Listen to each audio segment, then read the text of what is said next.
ಎಲ್ರಿಗೂ ನಮಸ್ಕಾರ. ನನ್ನ ಹೆಸರು ಕುಸುಮರಾಜನ. Welcome to my YouTube channel. ಇವತ್ತು ನಾನು ಡಿನ್ನರ್ ವ್ಲಾಗ್ನ ಮಾಡ್ತಾಯಿದ್ದೀನಿ. ಸೊ ನಾನಿಲ್ಲಿ ಚಿಕನ್ ಕರಿ ಮಾಡೋದಕ್ಕೆ ನಾನು ಒಂದು ಹೊಸ type of restaurant style chicken curry ಮಾಡೋದಕ್ಕೆ ನಾನಿಲ್ಲಿ 800 ಗ್ರಾಮ್ಸ್ ಚಿಕನ್ನು, ಅದ್ರ ಜೊತೆಗೆ ಅರ್ಧ ಸ್ಪೂನ್ ಖಾರದ ಪುಡಿ, ಅರ್ಧ ಸ್ಪೂನ್ ಉಪ್ಪು, ಅದ್ರ ಜೊತೆಗೆ 1.5 ಸ್ಪೂನಷ್ಟು ನಾನಿಲ್ಲಿ ಜಿಂಜರ್ ಗಾರ್ಲಿಕ್ ಪೇಸ್ಟ್ನ ತೊಗೊತಾ ಇದ್ದೀನಿ. ಅದ್ರ ಜೊತೆಗೆ ಒಂದು ಅರ್ಧ ಕಪ್ಪಷ್ಟು ಮೊಸರು ಮತ್ತು ನಿಂಬೆ ಹುಳಿನ ಸೇರಿಸ್ಬಿಟ್ಟು ಎಲ್ಲದನ್ನು ನೀಟಾಗಿ ಕಲಸಿ ಮ್ಯಾರಿನೇಟ್ ಆಗೋಕ್ಕೆ ಒಂದು ಅರ್ಧ ಗಂಟೆ ಅಷ್ಟು ಸೈಡಿಗೆ ಎತ್ತಿರ್ತಾ ಇದ್ದೀನಿ. ಹಾಗೆ ಇವತ್ತು ನನ್ನ ಫೇಸ್ ಒಂಥರ ತುಂಬಾ ಡಲ್ ಆಗಿಬಿಟ್ಟಿದೆ. ಬಿಕಾಸ್ ಇವತ್ತು ಬೆಳಗ್ಗೆ ನಾನು ವೆಯ್ಟ್ ಲಿಫ್ಟಿಂಗ್ ಮಾಡಿದೆ. ಯಾವ ರೇಂಜಿಗೆ ಬಾಡಿ ಪೇಯ್ನ್ ಆಗ್ತಾಯಿದೆ ಅಂದರೆ ನಿಜವಾಗ್ಲೂ ಅಡುಗೆ ಮಾಡೋಷ್ಟು ಎನರ್ಜಿನೇ ಇರಲಿಲ್ಲ ನನಗೆ. ಬಟ್ ಸ್ಟಿಲ್ ಏನಾದರೂ ಒಂದು ತಿನ್ನಬೇಕಲ್ಲ, ನಂಗೆ ರೆಸ್ಟೋರೆಂಟ್ಸಲ್ಲಿ ಆರ್ಡ್ರ್ ಮಾಡಬಾರ್ದು ಅಂತ ಹೇಳ್ಬಿಟ್ಟು, ಕಂಟ್ರೋಲ್ ಮಾಡಬೇಕಂತ ಏನಾದರೂ ಒಂದು ತಿನ್ನಬೇಕಲ್ಲ ಅಂತ ಹೇಳ್ಬಿಟ್ಟು ಮಾಡ್ತಾ ಇರೋದಷ್ಟೇ ಇವತ್ತಿನ ಅಡುಗೆನ. ಅಷ್ಟು ನಂಗೆ ಎನರ್ಜಿನೇ ಇಲ್ಲ, ಫುಲ್ಲು ಬಿದೋಗೋಷ್ಟು ಸುಸ್ತಾಗ್ಬಿಟ್ಟಿದೆ ಇವತ್ತು ನನಗೆ. ಸೊ ಹಾಗಾಗಿ ಇವತ್ತು ಸ್ವಲ್ಪ ನನ್ನ ಫೇಸ್ ಎಲ್ಲ ಡಲ್ ಇದೆ. ಅಡ್ಜಸ್ಟ್ ಮಾಡ್ಕೊಳ್ಳಿ, ಏನು ಅಂದ್ಕೊಳಕ್ಕೆ ಹೋಗ್ಬೇಡಿ.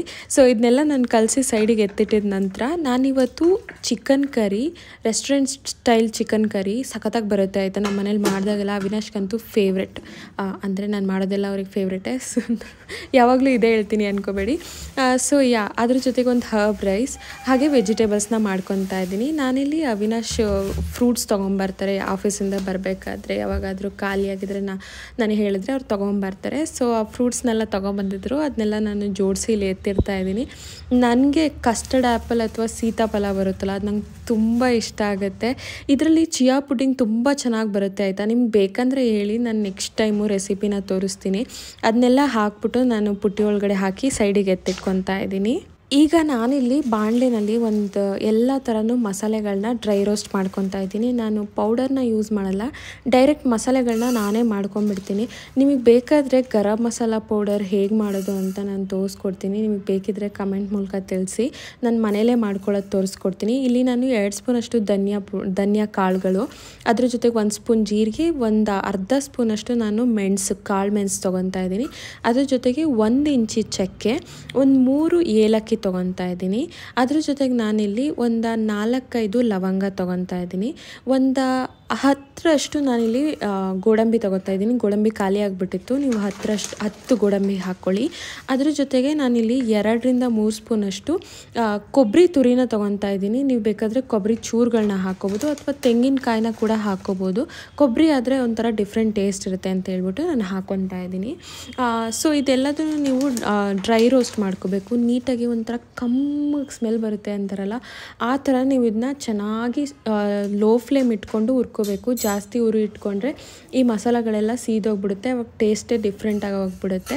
ನೀವು ನೋಡ್ಕೊಂಬಿಟ್ಟು ಎಲ್ಲದನ್ನು ಲೋ ಫ್ಲೇಮ್ ಇಟ್ಕೊಂಡು ಚೆನ್ನಾಗಿ ಒಂಥರ ಗಮ್ಮಂತ ಸ್ಮೆಲ್ ಬರೋವರೆಗೂ ನೀಟಾಗಿ ಹುರ್ಕೊಳ್ಳಿ. ನೀವು ಎಷ್ಟು ಚೆನ್ನಾಗಿ ಹುರ್ಕೊಂಡಷ್ಟು ಅಷ್ಟು ಚೆನ್ನಾಗಿ ಈ ಒಂದು ಏನು ಕರಿ ಟೇಸ್ಟಿಯಾಗಿ ಬರುತ್ತೆ.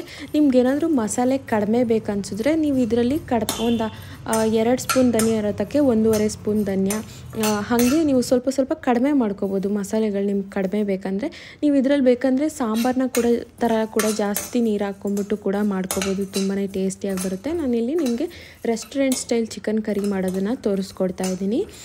ಸೊ ಅದಾದಮೇಲೆ ನಾನು ಇಲ್ಲಿ ಲಾಸ್ಟಿಗೆ 1 ಸ್ಪೂನಷ್ಟು ಏನಂತಾರೆ ಇದು ಗಸಗಸೆ ಬರುತ್ತಲ್ಲ, ಪಾಪಿ ಸೀಡ್ಸ್ ಅಥವಾ ಗಸಗಸೆ ಅಂತಾರಲ್ಲ, ಅದನ್ನ ಇಲ್ಲಿ ಹಾಕ್ಕೊತಾ ಇದ್ದೀನಿ. ಗಸಗಸೆ ಮುಂಚೆನೇ ಹಾಕೋದ್ರಿಂದ ಸ್ವಲ್ಪ ಸೀದಂಗೆ ಆಗಿಬಿಡುತ್ತೆ ಅಂತ ಹೇಳ್ಬಿಟ್ಟು ನಾನಿಲ್ಲಿ ಎಲ್ಲದನ್ನು ಮಸಾಲೆ ಹುರಿದಾದ್ಮೇಲೆ ಹಾಕ್ಕೊಂಡು ಸೈಡಿಗೆ ಎತ್ತಿಟ್ಕೊತಾ ಇದ್ದೀನಿ.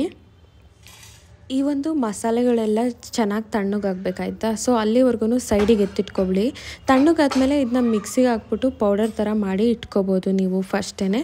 ಅಥವಾ ನಾನಿಲ್ಲಿ ಒಂದು ಬಾಣಲಿನಲ್ಲಿ ಮತ್ತೆ ಸ್ವಲ್ಪ ಆಯಿಲ್ ಹಾಕ್ಕೊಂಬಿಟ್ಟು ಅದಕ್ಕೆ ಆಯಿಲ್ ಕಾದ್ಮೇಲೆ 2 ಸಣ್ಣ ಈರುಳ್ಳಿನ ಹೆಚ್ಚಿಟ್ಕೊಂಡು ಇದಕ್ಕೆ ಹಾಕ್ಕೊಂಡು ಚೆನ್ನಾಗಿ ಫ್ರೈ ಮಾಡ್ಕೊಳ್ಳಿ. ಈರುಳ್ಳಿ ಎಲ್ಲ ಕೆಂಪಗಾಗೋವರೆಗೂ.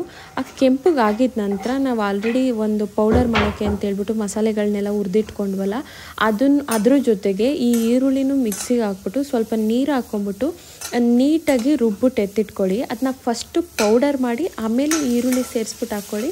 ಆವಾಗ ನೀಟಾಗಿ ನುಣ್ಣಗೆ ರುಬ್ಕೋಬೋದು. ಅದರ್ವೈಸ್ ಇಲ್ಲಾಂದರೆ ಆ ಮಸಾಲೆಗಳೆಲ್ಲ ಒಂಥರ ತರಿ ಸಿಗ್ತವೆ.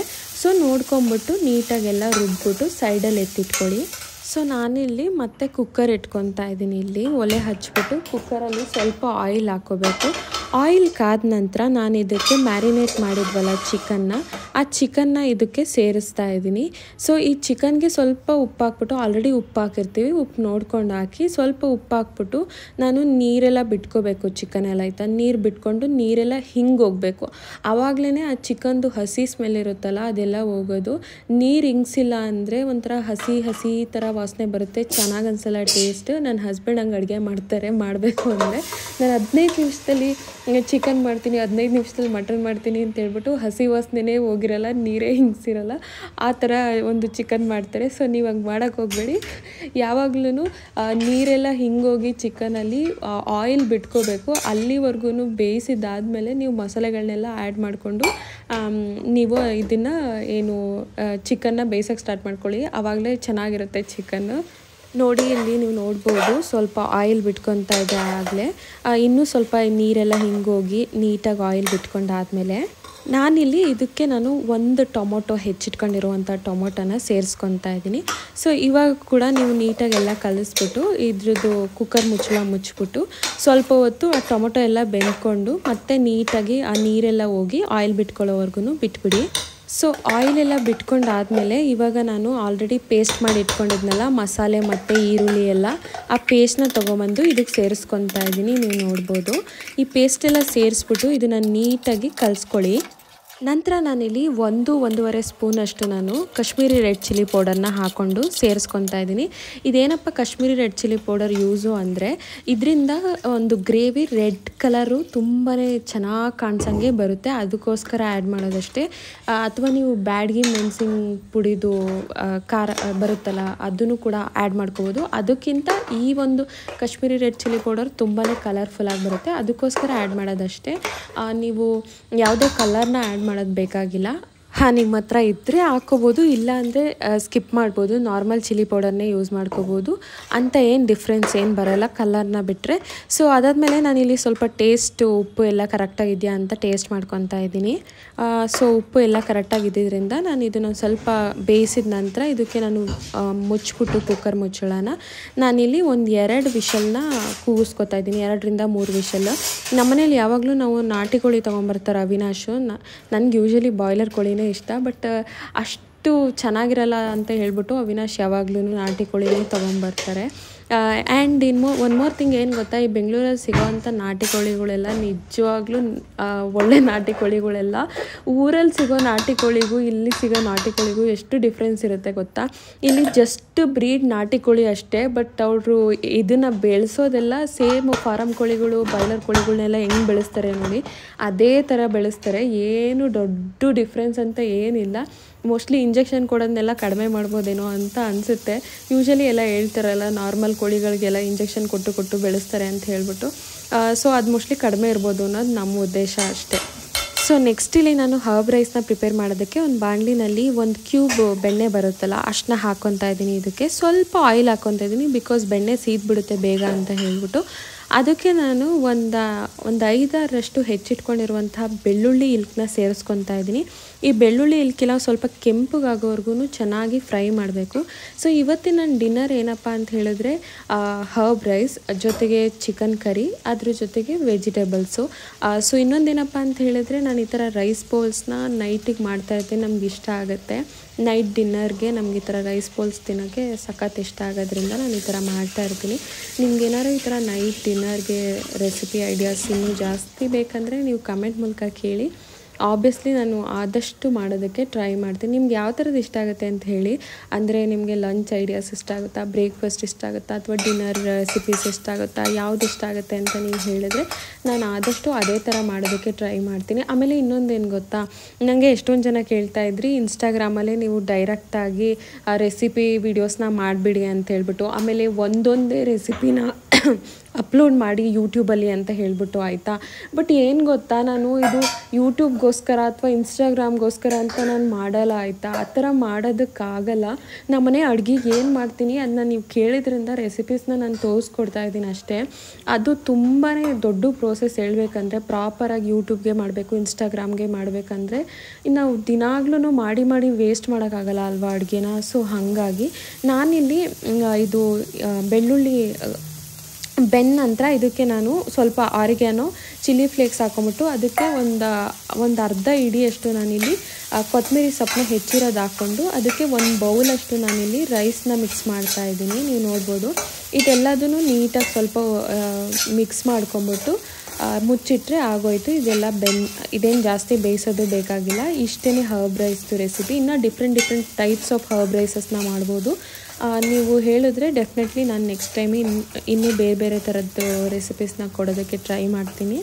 ಹಾಗೆ ನೀವು ಕೇಳ್ದಂಗೆ ಒಂದೊಂದೇ ರೆಸಿಪೀಸ್ನ ದೇವರಾಣೆ ತೋರ್ಸೋಕ್ಕಾಗಲ್ಲ ಗೊತ್ತಾ. ನಾನು ಪ್ರಾಪರಾಗಿ ಯೂಟ್ಯೂಬ್ಗೆ ಮಾಡ್ಬೇಕು, ಇನ್ಸ್ಟಾಗ್ರಾಮ್ಗೆ ಮಾಡಬೇಕಂತ ಏನು ಅಪ್ಲೋಡ್ ಮಾಡ್ತಾಯಿಲ್ಲ. ನಾನು ಸುಮ್ಮನೆ ಏನೋ ನಾನು ಡೈಲಿ ಲೈಫ್ ಸ್ಟೈಲ್ನ ಅಪ್ಲೋಡ್ ಮಾಡೋದಕ್ಕೆ ಅಂತ ಸ್ಟಾರ್ಟ್ ಮಾಡಿಕೊಂಡೆ. ಸೊ ನಿಮಗೆಲ್ಲ ಇಷ್ಟ ಆಗಿದ್ದರಿಂದ ನಾನು ರೆಸಿಪೀಸ್ನ ತೋರಿಸ್ಕೊಡ್ತಾ ಇದ್ದೀನಿ. ನನ್ನ ಮನೇಲಿ ಮಾಡೋದು ಏನಿರುತ್ತೆ ನೋಡಿ ಅದನ್ನ ಇದಕ್ಕೆ ತೋರಿಸ್ಬೋದು ಅಷ್ಟೇ. ಅದು ಬಿಟ್ಟರೆ ನನಗೆ ಡೈಲಿ ಸಪ್ರೇಟ್ ಮಾಡೋಕ್ಕಾಗಲ್ಲ, ಸುಮ್ಮನೆ ವೇಸ್ಟ್ ಆಗುತ್ತೆ ಫುಡ್ಡು. ಸೊ ಇದಕ್ಕೆ ಲಾಸ್ಟಿಗೆ ನಾನು ಸ್ವಲ್ಪ ನಿಂಬೆಹಣ್ಣು ಹಾಕ್ಬಿಟ್ಟು ಎಲ್ಲದನ್ನು ಮಿಕ್ಸ್ ಮಾಡಿ ಸೈಡಲ್ಲಿ ಎತ್ತಿಟ್ಕೊತಾ ಇದ್ದೀನಿ. ಈಗ ನೀವಿಲ್ಲಿ ನೋಡ್ಬೋದು ಚಿಕನ್ ಕರಿ ಕೂಡ ರೆಡಿಯಾಗೋಯ್ತು. ನೋಡಿ ನೀವು ಯಾವ ಥರ ರೆಡ್ ಕಲರ್ ಬಂದಿದೆ. ಇದು ನೈಟ್ ಆಗಿರೋದ್ರಿಂದ ಅಷ್ಟು ಎದ್ದು ಕಾಣಿಸಲ್ಲ ರೆಡ್ ಕಲರ್ ಗ್ರೇವಿ ಬಂದಿರೋದು ಕ್ಯಾಮ್ರಾ ಕಣ್ಣಿಗೆ. ಸೊ ನಾನಿಲ್ಲಿ ಪ್ಲೇಟಿಂಗ್ ಮಾಡ್ಕೊತಾ ಇದ್ದೀನಿ. ಸೊ ಒಂದೆರಡು ಪ್ಲೇಟ್ಸ್ ತೊಗೊತೀನಿ. ಈ ಥರ ಪ್ಲೇಟ್ಸ್ನ ಕೂಡ ಎಷ್ಟೊಂದು ಜನ ಕೇಳ್ತಾ ಇದ್ರಿ. ನಿಮ್ಗೆ ಏನಾದರೂ ಬೇಕಿದ್ರೆ ಒಂದ್ಸರಿ ಕಮೆಂಟ್ ಮಾಡಿ, ನಾನು ಪಿನ್ ಮಾಡ್ತೀನಿ. ಸೊ ನಾನಿಲ್ಲಿ ಸ್ವಲ್ಪ ರೈಸ್ ಆ್ಯಂಡ್ ಅದು ಎಲ್ಲ ಆಡ್ಕೊಳ್ತು ನಾನು ನೀಟಾಗಿ ಪ್ಲೇಟಿಂಗ್ ಮಾಡೋಣ ಅಂತ ಅಂದ್ಕೊಂಡೆ. ಅದು ಹಾಕ್ತಿದ್ದಂಗೆ ಎಲ್ಲ ಕಡೆಯೂ ಕದ್ರಕೊಂಡು ಹೋಗ್ಬಿಡ್ತು. ಸೊ ಇಲ್ಲಿ ರೈಸ್ 2 ಪ್ಲೇಟ್ಗೆ ನಾನು ಸ್ವಲ್ಪ ರೈಸ್ ಹಾಕ್ಕೊತಾ ಇದ್ದೀನಿ. ಅದ್ರ ಜೊತೆಗೆ ನಾನು ಸ್ವಲ್ಪ ಚಿಕನ್ ಕರಿ, ಇಬ್ಬರಿಗೂ ಸ್ವಲ್ಪ ಚಿಕನ್ ಕರಿನ ಹಾಕ್ಕೊತಾ ಇದ್ದೀನಿ.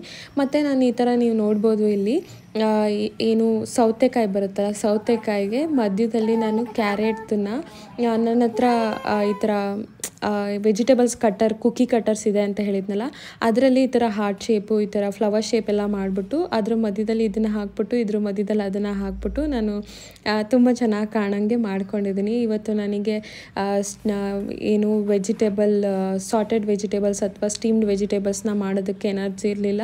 ಹಾಗೆ ಇದೇ ಥರ ನಾರ್ಮಲ್ ಆಗಿ ಹಸಿದೇ ತಿನ್ಕೊಳ್ಳೋಣ ಅಂತ ಅಂದ್ಕೊಂಡೆ. ಅದಕ್ಕೋಸ್ಕರ ಇವತ್ತು ನಾನು ಈ ಥರ ಮಾಡ್ಕೊಂಡಿದ್ದೀನಿ. ಅದ್ರ ಜೊತೆಗೆ ನಾನು ಸ್ವಲ್ಪ ಬೀಟ್ರೋಟ್ಸ್ನು ಕೂಡ ಕಟ್ ಮಾಡಿ ಇಟ್ಕೊಂಡಿದ್ದೀನಿ. ಅದೆಲ್ಲದನ್ನು ಸೇರಿಸ್ಬಿಟ್ಟು ನಾನು ಈ ಥರ ಪ್ಲೇಟಿಂಗ್ ಮಾಡಿಕೊಂಡೆ. ನೋಡಿ ಹೇಗೆ ಕಾಣಿಸ್ತಾ ಇದೆ ಅಂತೇಳಿ. ನಿಮ್ಗೆ ಇಷ್ಟ ಆಯಿತಾ ಇಲ್ವಾ ಅಂತ ಹೆಂಗೆ ಅಂತ ಹೇಳ್ಬಿಟ್ಟು ಕಮೆಂಟ್ ಮೂಲಕ ನನಗೆ ತಿಳಿಸಿ. ಪ್ಲೇಟಿಂಗ್ ನೋಡಿ ಎಷ್ಟು ಬ್ಯೂಟಿಫುಲ್ಲಾಗಿ ಕಾಣಿಸ್ತಾ ಇದೆ. ಆಮೇಲೆ ಅವಿನಾಶ್ ಇಲ್ಲಿ ನಮ್ಮದು ಡಿನ್ನರ್ ಸೆಟಪ್ನ ಮಾಡ್ತಾಯಿದ್ರು. ಸೊ ನಾನು ಹೆಂಗೋ ಅದನ್ನ ರೆಡಿ ಮಾಡ್ತಾ ಇದ್ನಲ್ಲ ಅಂತ ಹೇಳ್ಬಿಟ್ಟು. ಆಮೇಲೆ ನಾನು ಇನ್ನೊಂದು ಏನೋ ಕೇಳಬೇಕು ಅಂದ್ಕೊಂಡೆ. ನಿಮ್ಗೆ ಏನಾದರೂ ಇಷ್ಟ ಆದರೆ ದಯವಿಟ್ಟು ಕಮೆಂಟ್ ಮೂಲಕ ತಿಳಿಸಿ. ಸೊ ನಂಗೆ ಕೂಡ ಖುಷಿ ಆಗುತ್ತೆ. ಮತ್ತು ನಾನಿಲ್ಲಿ ಡಿನ್ನರ್ ಎಲ್ಲ ಪ್ಲೇಟ್ಸ್ನೆಲ್ಲ ಅರೇಂಜ್ ಮಾಡ್ಕೊಬಿಟ್ಟು ಇವತ್ತಿನ ನೈಟಿನ ಡಿನ್ನರ್ನ ಮುಗಿಸಿದ್ವಿ. ಸೊ ಇವತ್ತಿನ ದಿನ ಇದಾಗಿತ್ತು. ಅವಿನಾಶ್ಗಂತೂ ಆಬ್ವಿಯಸ್ಲಿ ತುಂಬಾ ಇಷ್ಟ ಆಯಿತು. ಈ ಥರ ಎಲ್ಲ ಡಿಫ್ರೆಂಟಾಗಿ ಮಾಡಿಕೊಟ್ರೆ ನಾನು ಡಿಫ್ರೆಂಟಾಗೆಲ್ಲ ಮಾಡಿಕೊಟ್ಟಾಗ ಅವ್ರಿಗೆ ಸಖತ್ ಇಷ್ಟಪಟ್ಟು ತಿಂತಾರೆ.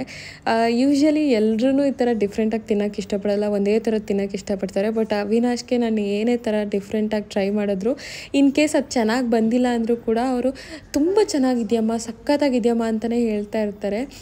ಸೊ 100 ಮಾರ್ಕ್ಸ್ ಅಂತಲೇ ಹೇಳ್ತಾರೆ. ನಾನು 100 ಸರಿ ಕೇಳಾದಮೇಲೆ ಅದರಲ್ಲಿ ಇವತ್ತು ಒಂದು 90 ಮಾರ್ಕ್ಸ್ ಕೊಡ್ಬೋದಮ್ಮ ಅಂತ ಹೇಳ್ಬೇಕಂದ್ರೆ ಏನಾದರೂ ಒಂಚೂರು ಚೆನ್ನಾಗಿಲ್ಲ ಆ ಥರ ಏನಾದರೂ ಅಂದರೆ. ಸೊ ಬಟ್ ಇವತ್ತು 100 ಮಾರ್ಕ್ಸ್ ಅಂತೆ, ಅಂದರೆ ತುಂಬ ಚೆನ್ನಾಗಿ ಬಂದಿತ್ತು ಅಂತ ಅರ್ಥ. ಸೊ ನೀವು ಕೂಡ ಈ ಥರ ಒಂದು ಚಿಕನ್ ಕರಿನ ಮನೆಯಲ್ಲಿ ಟ್ರೈ ಮಾಡಿ. ಸೊ ಐ ಹೋಪ್ ಈ ವಿಡಿಯೋ ಇಷ್ಟ ಆಗಿದೆ ಅಂತ ಹೇಳ್ಬಿಟ್ಟು ನಿಮ್ಗೆ ಏನಾದರೂ ವಿಡಿಯೋ ಇಷ್ಟ ಆದರೆ ದಯವಿಟ್ಟು ಲೈಕ್ ಮಾಡಿ, ನಿಮ್ಮ ಫ್ರೆಂಡ್ಸ್ ಜೊತೆ ಶೇರ್ ಮಾಡ್ಕೊಳ್ಳಿ. ಈ ಥರ ಹೆಲ್ದಿ ರೆಸಿಪೀಸ್ನ ಇಷ್ಟಪಡೋರಿದ್ರೆ ಅವ್ರ ಜೊತೆ ಶೇರ್ ಮಾಡ್ಕೊಳ್ಳಿ, ಅವ್ರಿಗೂ ಯೂಸ್ಫುಲ್ ಆಗ್ಬೋದು. ನಮ್ಮ ಚಾನಲ್ನ ಸಬ್ಸ್ಕ್ರೈಬ್ ಮಾಡ್ಕೊಳ್ಳಿ. Thank you so much for watching till end. Bye.